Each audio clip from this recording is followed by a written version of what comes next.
അപ്പോൾ ഈ യോഗ ഏതെങ്കിലും ഒരു പെർട്ടിക്കുലർ മതവിഭാഗത്തെ മാത്രം പ്രൈം മിനിസ്റ്റർ അങ്ങനെ ഈ എത്ര എത്ര എത്ര എത്ര പ്രൊമോട്ട് ചെയ്യുന്നു പ്രൈം മിനിസ്റ്റർ അത് ചെയ്യുന്നത് നല്ല കാര്യമല്ലേ? ഈ പീരിയഡ്സ് ടൈമിൽ യോഗ ചെയ്യുന്നതിന് എന്തെങ്കിലും ഈ ഇൻ്റർനാഷണൽ യോഗ ഡേ മാത്രം ചെയ്യുന്നവരാണ് മുഖ്യവർ. ഡയബറ്റിക് ആയിട്ടുള്ളവർ അതിൽ നിന്ന് ഫ്രീ ആയിട്ടുള്ള ആൾക്കാരുണ്ട്. ക്യാൻസറിൽ നിന്ന് മുക്തി നേടാൻ പറ്റുമെന്ന് ഇപ്പം അങ്ങനെയല്ല, അതുകൊണ്ട് ദോഷമേ ഉള്ളൂ. ഞാൻ ഒരിക്കലും അത് പ്രൊമോട്ട് ചെയ്യത്തില്ല. ഞാൻ actually smoking is injuries to health പോലെ സിറ്റിംഗ് ഈസ് ഇഞ്ചുറീസ് ടു ഹെൽത്താണ്. എനിക്ക് പറ്റൂല എന്ന് കഴിക്കുമല്ലോ, you have to get up and do it. നമ്മളൊരു ടീച്ചറിൻ്റെ അടുത്ത് പോയിട്ട് നമുക്ക് ഇന്ന് പീരീഡ്സ് ആണെന്ന് പറയണം. യോഗയുടെ ഉത്ഭവം ഭാരതത്തിലാണ്. പക്ഷേ ഇന്നത്തെ ഒരു കാലഘട്ടത്തിൽ എല്ലാ ലോകരാജ്യങ്ങളും യോഗയെ ഏറ്റെടുത്ത് കഴിഞ്ഞു. അപ്പോൾ അതിനൊരു പ്രധാന കാരണം മോദി ഗവൺമെൻറ് ആണെന്ന് തോന്നിയിട്ടുണ്ടോ? അതായത് ഈ സർക്കാർ ഭരണത്തിലേറിയ ശേഷമാണ് യോഗക്ക് കുറച്ചുകൂടെ പ്രാധാന്യം വന്നതെന്ന് തോന്നിയിട്ടുണ്ടോ? കുറേ കൂടെ പ്രാധാന്യം വന്നിട്ടുണ്ട്.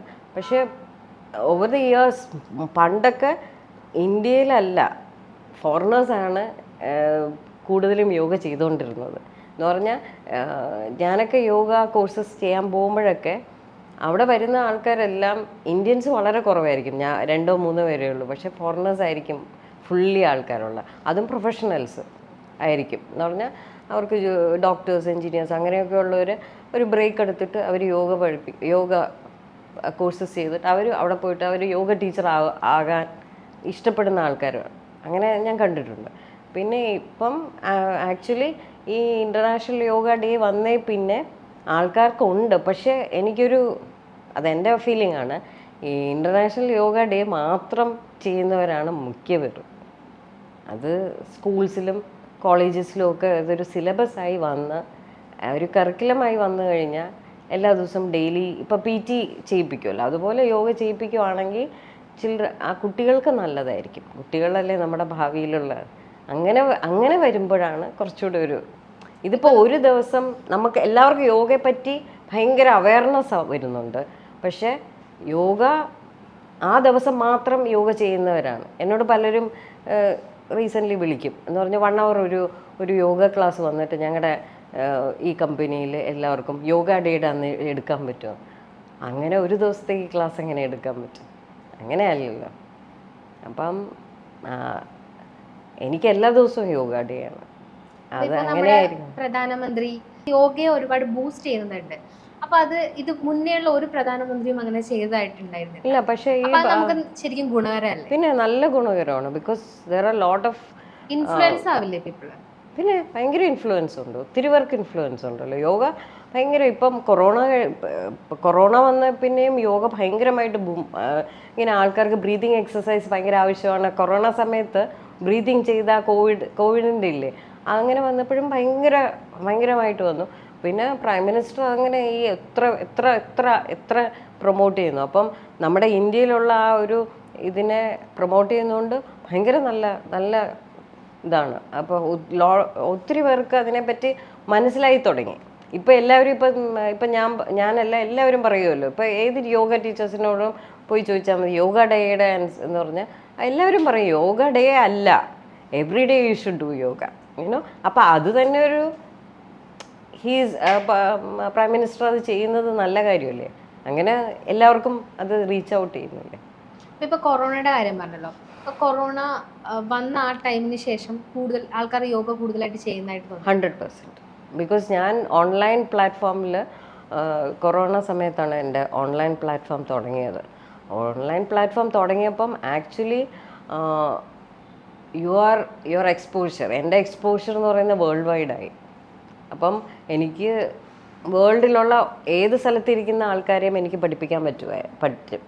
പക്ഷെ പണ്ടൊക്കെ ആണെങ്കിൽ ഞാൻ ഓൺലൈൻ പ്ലാറ്റ്ഫോം ചെയ്യുന്നത് ഉള്ളി സെലിബ്രിറ്റീസും അവർക്കുമൊക്കെ ഓരോരോ സ്ഥലത്താകുമ്പോൾ ഞാൻ വേറൊരു സ്ഥലത്ത്, അവർ വേറൊരു സ്ഥലത്താകുമ്പോഴാണ് ഞാൻ ഓൺലൈനിൽ ക്ലാസ് എടുത്തുകൊണ്ടിരുന്നത്. പക്ഷേ കൊറോണ സമയമായപ്പം എല്ലാവരും ഓൺലൈനിൽ വന്നു തുടങ്ങി. പക്ഷേ ഇപ്പോൾ ഓൺലൈനിൽ ഞാൻ പ്ലാറ്റ്ഫോം പഠിപ്പിച്ചു തുടങ്ങിയതുകൊണ്ട് ഇപ്പം എൻ്റെ ടൗണിലുള്ള ആൾക്കാർക്ക് പോലും ഓഫ്ലൈൻ ക്ലാസ്സിന് വരാൻ താല്പര്യമില്ല. പിന്നെ ഈ ഗേൾസ് ഫേസ് ചെയ്യുന്ന ഒരു വലിയൊരു പ്രശ്നമാണ് PCOD അല്ലെങ്കിൽ PCOS, പിന്നെ ഫെർട്ടിലിറ്റി ഇഷ്യൂസ്. അപ്പോൾ ഇതിനൊക്കെ എത്രമാത്രം പ്രിവെൻറ്റ് ചെയ്യാൻ പറ്റും യോഗ ചെയ്യുന്നതിലൂടെ, അല്ലെങ്കിൽ ഇതിൽ നമുക്ക് ഓവർകം ചെയ്യാൻ പറ്റും? യോഗ ചെയ്യുമ്പോൾ നമ്മുടെ ഇൻറ്റേർണൽ ഓർഗൻസും ആക്ടിവേറ്റ് ആവും, മസാജ് ചെയ്യും ഇൻറ്റേർണൽ ഓർഗൻസിനെയും. നമ്മൾ ചെയ്യുന്ന ആസനാസ് നമ്മളത് ചെയ്യും. അപ്പം ഓരോ പീരീഡ് ഓഫ് ടൈം ചിലവരിങ്ങനെ നമ്മളിപ്പം ഇൻസ്റ്റാഗ്രാം സ്ക്രോൾ ചെയ്യുമ്പോൾ ഒക്കെ കാണൂലേ, for PCOD these asanas for this. അപ്പോൾ ഇത്ര ആ ആസന ചെയ്താൽ മാത്രം പോരാ, നമ്മളൊരു ഫുൾ ആയിട്ട് യോഗ ചെയ്യണം എല്ലാ ദിവസവും. പിന്നെ PCODയും ഇതും ഒക്കെ ഫെർട്ടിലിറ്റിയും എല്ലാം ബിക്കോസ് ഓഫ് യുവർ ഡയറ്റ്. ഇപ്പം മെഡിക്കൽ ട്രീറ്റ്മെന്റ് എടുക്കാണ്ട് യോഗ മാത്രം ചെയ്താൽ ഇത്തരം ഹെൽത്ത് ഇഷ്യൂസ് മാറും, അങ്ങനെ ഉണ്ടോ? അത് ഞാൻ അങ്ങനെ ഒരിക്കലും പറയത്തില്ല. Because if you have a chronic condition, we can't do miracles, you know. അപ്പോൾ you have to go for a medication. പക്ഷേ നമ്മൾ ഇപ്പം നമുക്ക് ഭാവിയിൽ ഇപ്പം നമ്മളൊരു 20 വയസ്സിൽ യോഗ ചെയ്യുന്ന ഒരാൾക്ക് ഭാവിയിൽ ഉണ്ടാകാവുന്ന 50 വയസ്സിലോ 60 വയസ്സിലോ ഒക്കെ ഉണ്ടാകുന്ന BP-യും കൊളസ്ട്രോളും ഇതുമൊക്കെ നമുക്ക് അത് വരാതിരിക്കാൻ, കൺട്രോൾ ചെയ്യാൻ, പ്രിവെൻറ്റ് ചെയ്യാൻ പറ്റും 20 വയസ്സിൽ തുടങ്ങിയാൽ. പക്ഷെ നമ്മൾ അത് ഉണ്ടായിട്ട് വരുന്ന ആൾക്കാർ നമ്മൾ ഡോക്ടറിൻ്റെ അടുത്ത് നമ്മൾ പോകണം, അതിൻ്റെ പ്രിസ്ക്രിപ്ഷനൊക്കെ ചെയ്തിട്ട് നമുക്ക് സ്ലോലി നമുക്കതിനെ കൺട്രോൾ ചെയ്ത് കൊണ്ടുവരാം. ഞാൻ പറഞ്ഞ് മനസ്സിലായി. കൺട്രോൾ ചെയ്ത് കൊണ്ടുവരാം. സംടൈംസ് അത് റിവേഴ്സ് ചെയ്യാനും പറ്റും. ബ്ലഡ് ഷുഗർ ലെവലിലൊക്കെ ഡയബറ്റിക് ആയിട്ടുള്ളൊരു അതിൽ നിന്ന് ഫ്രീ ആയിട്ടുള്ള ആൾക്കാരുണ്ട്. നന്നായിട്ട് ഡയറ്റും യോഗയും ഒക്കെ ചെയ്ത് ലൈഫ് സ്റ്റൈൽ നന്നായിട്ട് നോക്കുന്നവരും അതിൽ നിന്ന് ഇറങ്ങാൻ പറ്റും. പക്ഷേ നമ്മൾ ഒരു പ്രോബ്ലം ഉണ്ടായി കഴിഞ്ഞിട്ട് മെഡിക്കൽ എയ്ഡ് എടുക്കാതെ നമുക്ക് യോഗയിൽ കൂടെ അങ്ങനെ അതൊരിക്കലും നമുക്ക് പറയാൻ പറ്റത്തില്ല. ദാറ്റ് ഈസ് ഒരു അസുഖം വന്നു കഴിഞ്ഞപ്പോൾ, നമുക്കൊരു ക്രോണിക് ഡിസീസ് വന്നു കഴിഞ്ഞാൽ യോഗ കൊണ്ട് നമുക്ക് അതിനെ ക്യൂർ ചെയ്യാമെന്ന് നമുക്ക് പറയാൻ പറ്റത്തില്ല. അത് ചെയ്യാൻ പറ്റാതെ നമ്മൾ മെഡിക്കൽ എയ്ഡ് എടുത്തേ പറ്റൂ. അതുപോലെ തന്നെ വേറൊരു ഇഷ്യൂ ആണ് ഈ ക്യാൻസർ. ഇപ്പം ഒരുപാട് പേര് ഫേസ് ചെയ്യുന്നൊരു വലിയ ഇഷ്യൂ ആണ്. അപ്പം അതിനും യോഗ റെമഡീസ് ഉണ്ട്. ക്യാൻസറിൽ നിന്ന് മുക്തി നേടാൻ പറ്റുമെന്ന് അങ്ങനെയല്ല. എനിക്ക് ക്യാൻസർ സർവൈവേഴ്സിനെ ഞാൻ പഠിപ്പിക്കുന്നുണ്ട്. അപ്പം ക്യാൻസറായി അവർക്ക് മനസ്സിലായിട്ട് അത് ട്രീറ്റ്മെൻറ്റൊക്കെ എടുത്തിട്ട് ദേ കം ഫോർ യോഗ. അപ്പോൾ ആ യോഗ ചെയ്ത് കഴിഞ്ഞിട്ട് പിന്നെ അവർ 1 year ഒക്കെ കഴിഞ്ഞിട്ടും പിന്നെ റൊട്ടീൻ ചെക്കപ്പൊക്കെ ചെയ്യുമ്പോൾ അവരതിൽ നിന്ന് ഫ്രീ ആയി എന്ന് പറയാറുണ്ട്. പിന്നെ അവർ കണ്ടിന്യൂസ്ലി ആ ലൈഫ് സ്റ്റൈലിൽ പോകുമ്പം അവരതിനെ കൺട്രോൾ ചെയ്ത് അതൊരിക്കലും വരാതിരിക്കാനുള്ള ഒരു ഇത് വരാം. പക്ഷേ ക്യാൻസർ വന്ന ഒരാൾക്ക് നമുക്ക് പെട്ടെന്ന് ഒരു മെഡിക്കേഷനും ഇല്ലാതെ ഒന്നും ചെയ്യാൻ പറ്റത്തില്ല. പിന്നെ ഞാൻ പറഞ്ഞത് ഒരു 20 വയസ്സിൽ ഒക്കെ തുടങ്ങിയാൽ നമ്മുടെ ഫുഡ് ഹാബിറ്റ്സ്, പിന്നെ ക്യാൻസറിൽ കുറേ സ്ട്രെസ് റിലേറ്റഡും ആണ്.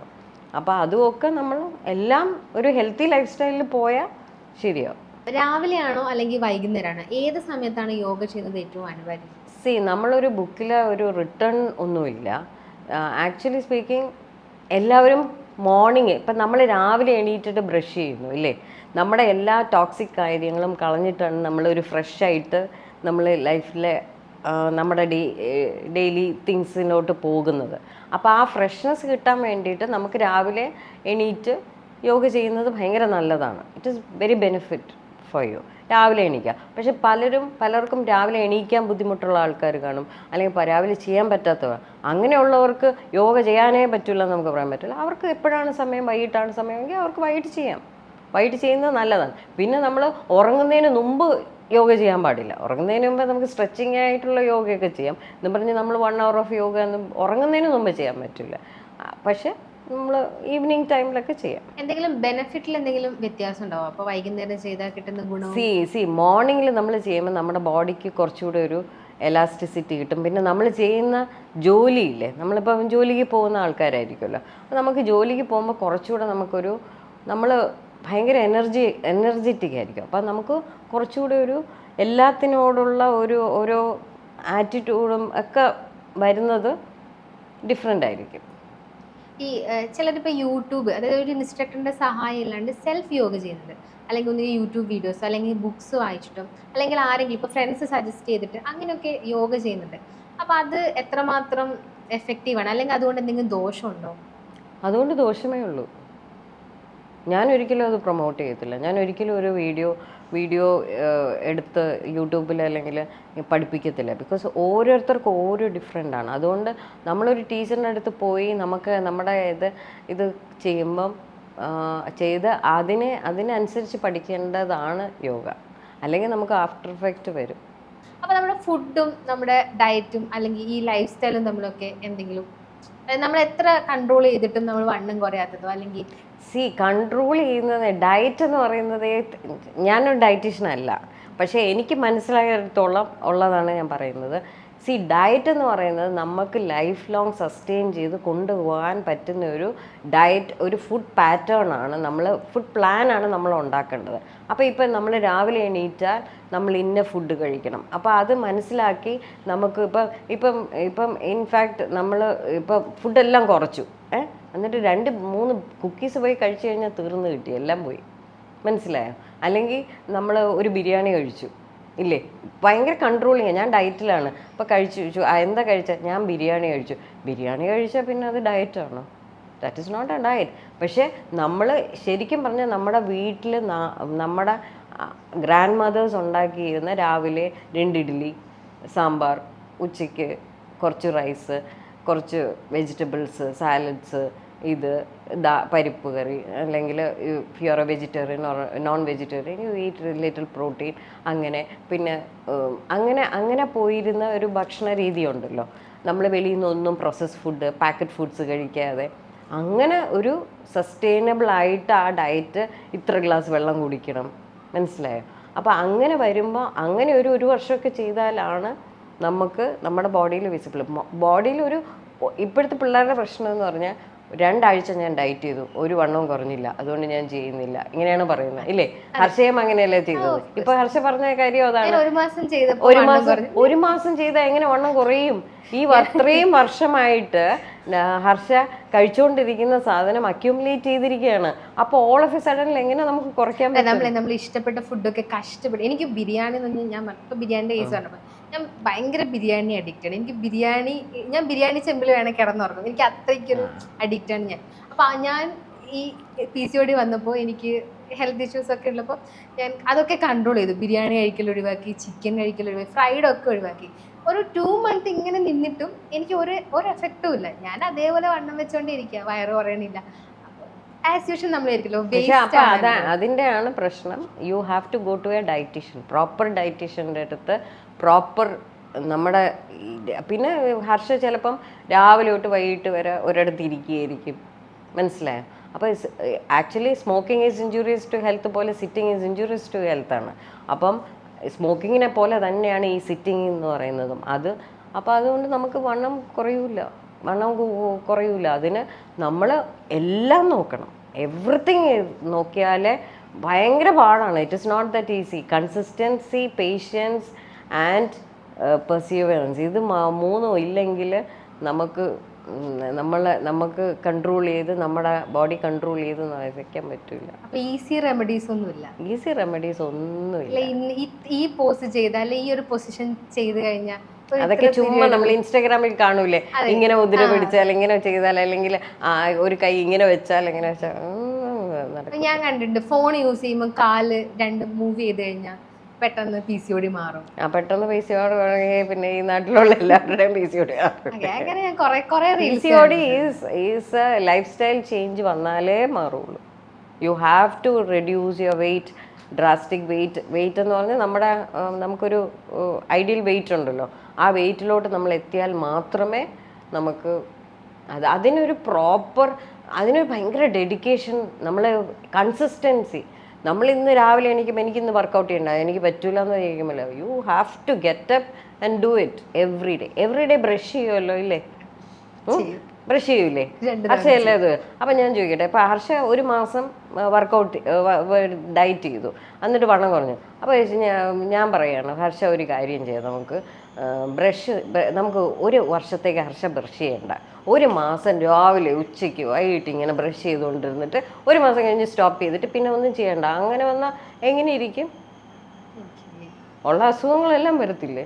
So every day you have to brush your teeth. So body is like a temple. You have to എന്ന് പറഞ്ഞാൽ നമ്മളൊരു അമ്പലം പോലെയാണ് നമ്മുടെ ബോഡി.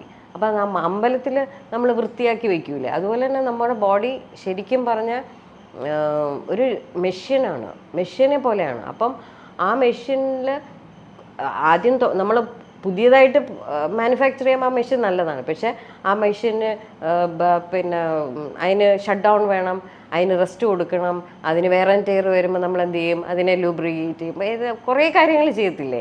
മെക്കാനിക്ക് വന്ന് അതിനെ എല്ലാം ശരിയാക്കും, എല്ലാം ചെയ്യും, എന്നാലല്ലേ. അപ്പോൾ എല്ലാവരും പറയുന്നത് എന്താ, കാറ് വാങ്ങിച്ചാൽ കാറിനെ നന്നായിട്ട് സൂക്ഷിച്ചാലേ അത് ഇത്ര വർഷം നിൽക്കുകയുള്ളൂ ഇല്ലേ. അപ്പോൾ അതുപോലെ തന്നെ നമ്മുടെ ബോഡീനെ നമ്മൾ നമ്മുടെ ബോഡീനെയും നമ്മളെയും സ്നേഹിക്കാൻ പഠിക്കണം. ഇപ്പൊ ഫുഡിന്റെ കാര്യം പറഞ്ഞല്ലോ, അപ്പൊ ഈ യോഗ ചെയ്യുമ്പോൾ നോൺ വെജ് ഫുഡ് കഴിക്കാൻ പാടില്ല, അല്ലെങ്കിൽ വെജിൽ ഇന്ന ഐറ്റംസ് ഒഴിവാക്കണം, അങ്ങനെ എന്തെങ്കിലും?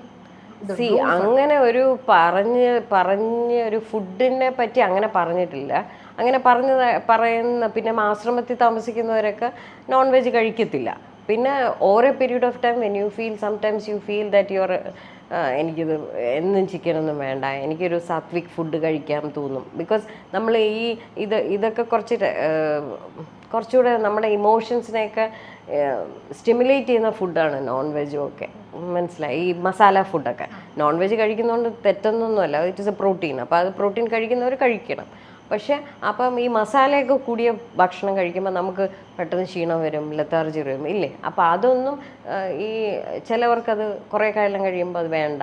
മറ്റേ സാധാരണ നമ്മൾ റൈസ്, ദാല് അങ്ങനെയൊക്കെ കഴിക്കുമ്പോൾ കുറച്ചുകൂടെ ലൈറ്റ് ഫീലിംഗ് ആയിരിക്കും. അപ്പം അത് അങ്ങനെയുള്ളത് അവനവൻ തോന്നുന്നതാണ്, നമ്മൾക്ക് ആരെയും ഫോഴ്സ് ചെയ്യാൻ പറ്റത്തില്ല. ഈ പീരിയഡ്സ് ടൈമിൽ യോഗ ചെയ്യുന്നതിൽ എന്തെങ്കിലും അതും ഒരിടത്തും പറഞ്ഞിട്ടില്ല പീരീഡ്സ് ടൈമിൽ യോഗ ചെയ്യാൻ പാടില്ല, പൊസിഷനും. പക്ഷേ ഇൻവേർട്ടഡ് പോസ്റ്റേഴ്സ് ചെയ്യാൻ പാടില്ല. അപ്പോൾ അതാണ് ഞാൻ പറയുന്നത്, നമ്മളൊരു ടീച്ചറിൻ്റെ അടുത്ത് പോയിട്ട് നമുക്ക് ഇന്ന് പീരീഡ്സ് ആണെന്ന് പറയണം. അപ്പോൾ അവർ പറയും ഇന്ന സാധനങ്ങളും ചെയ്യിച്ച് ചെറിയ അപ്പം അല്ലാതെ. പക്ഷേ പീരീഡ് സമയത്തും യോഗ ചെയ്യാം, വേറെ ബുദ്ധിമുട്ടൊന്നും, if you don't have any complication.